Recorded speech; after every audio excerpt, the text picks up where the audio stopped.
A couple different ways you can look at Evernote. This is the desktop version, so you could literally download a desktop version and have it to where you just click on it just like you would click on like Word or Excel or any of those things. You could just open up the program and it syncs up and everything very nicely, and then you have your iPad version, and then there's also a web version. And you can put anecdotal notes, which for any professional development of any sort, you can keep a running note for that. You can also create different notebooks. So it says, I use Evernote to track all my anecdotal notes on students. I create a notebook for each student and add notes for different areas of the curriculum. Anything you can type, audio, you can put directions in there, how to do math problems, how to do any of that sort of thing. You can add videos in there, pictures of course. I'm a picture fanatic here. And then you can share it with everybody. Like, you can either just share it with one person or you can share it with as many people as you want, which means that you can use it as a collaboration tool so that you and they can work off of it and add things to it as well. So as long as you share it, they can also add to it. There's different ways to share. You can share notes, or you can share whole notebooks, which is pretty cool. And you can send notes by email. You can post things on Facebook from your Evernote to your Twitter. You can copy and paste the URLs so you can put it on an internet site. Let's go ahead and set up a notebook in your iPad. The first thing that we need to do is view my notebook. Got it. View my notebooks. Hey, what's Up at the top. So notes are in your notebook? What's the difference between notebook and Okay, so Liz just asked what's the difference between notes and notebooks. Notebooks keep all of your notes, and you can put them in a specific location in a notebook. Like, so just like you have math, science, social studies, you can, in one notebook, you can split them up too. Oh. So like if I added a note here, is there a way to get this note like into that notebook? Yeah, I mean. So like if I created a note here, I could put it into like my notebook. Yeah, but ultimately you want to specifically open up the notebook that you want it to go in, because it's an extra step or two. Right. So can you have different segments of each notebook, like recipes, schoolwork? Well, you can create as many notebooks as you want, and then you can add as many notes as you want to each notebook. All right. So the first thing that you need to do is you click on notebooks, and here, then as you scroll down, you'll see at the top it says Edit. All right. So you click on the word Edit at the top. Edit. Yes, ma'am. Okay. Then you click on New Notebook. So click on New Notebook. Alright. And let's just do something like personal. So make a notebook on your favorite books or something like that, just so that you or recipes. So once you push here, you should have a screen that looks like this. When you name your new notebook, you push Done. Those of you who are all done, in order to, let's see where you're at. All right, so you guys all should have a screen that looks like, may I? Sure. That has the green top with your notebook title. All right, just like that, whatever your notebook title. Add a note, simply click on the plus sign at the top. So anytime that you want to add a note, you can always go back to the same notebook, and you can either click on that note that you're going to create, and I'll show you that in just a second, or you can add a new note. Toolbar, you'll see a little camera, and the camera gives you the option of a document cam, a photo cam, and then you can also make the sizes of the pictures different based on, at the bottom there's a little scroll bar that says Post-it note or business card, so it'll change the size. Because what we're discovering, look how big these pictures are.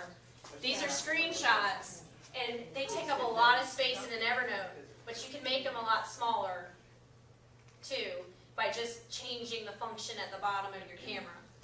Well, and I want to show you something, because now you can edit these pictures. pictures. Now, click on your picture, No, that's my photo. and it'll go in and it'll say image at the top. Now, the button up at the top that has the A with the arrow, and then you can choose different tools. So here you've got, there's an arrow.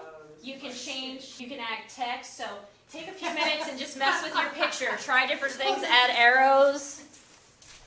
You can type in there. You can change the color. You can pixelate too. So if there's a picture you only want to show part of, like if there's something, a screenshot of some sort. That's how, if you look up here, that's how I put all the arrows and the writing in all of these pictures, is exactly by doing this.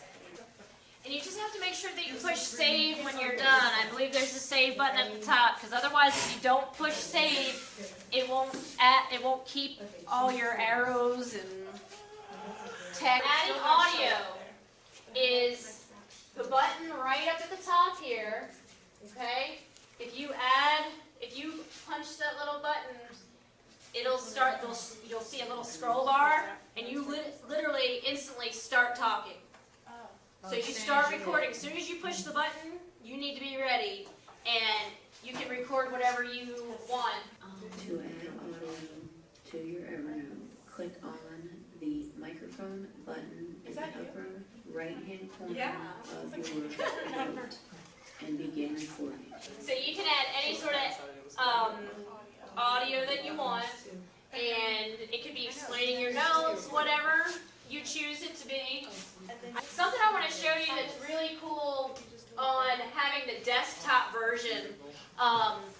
You can add files from Pages, Keynote, Excel spreadsheets. I think PDFs will be your best bet, is when it asks you to open them up in PDFs to put into your Evernote, because you can literally pull any of that stuff in there and have them.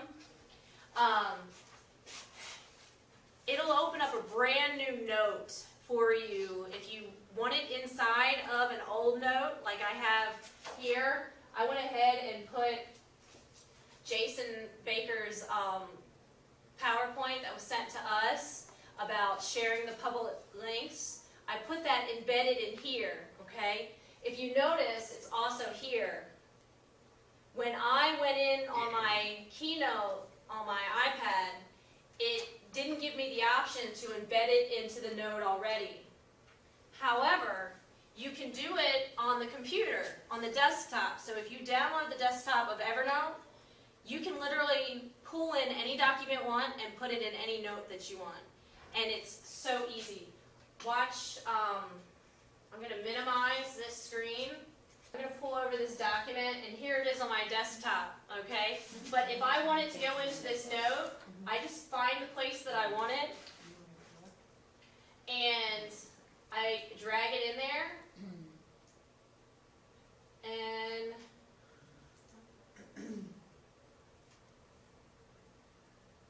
it should go right there, and that's the Word document. So you could literally pull in any document you want and put it in your Evernote and save it. You cannot do that on the app, though. What will happen is that when you go into your Keynote, Pages, whatever, you'll want to, the upload button, you'll push that and it'll ask you where you want to open it in. And then you have to pick Word or PDF or whatever form you want it to go in. And then it will open up a separate note. It won't get embedded into where you want it to go. So, sharing your notebook. There's a couple different share options. You can share just a note. You can share the entire notebook. Or, like what Baker is doing with his kids, is that he's watching what his kids put into their notebooks. So that's how that public link box is coming up. Suggestions on getting started. The biggest thing I would suggest is for you to do something personal on it. Take some personal notes, practice, play with it, learn the different features first before you try to use it with the kids. Although, based on the last sentence, the kids aren't afraid to click. Some of you are afraid to click. because you're afraid of where it's going to, what you're going to do, where it's going to take you. Kids aren't afraid to click, so ask them questions. A lot of them love playing with this stuff and will tell you exactly what you need to know, so let them tell you. They like to tell you. They like to teach you stuff. And then, share a notebook or two with a friend and practice sharing it in different ways with each other so that you get used to that before you teach the kids how to do all that.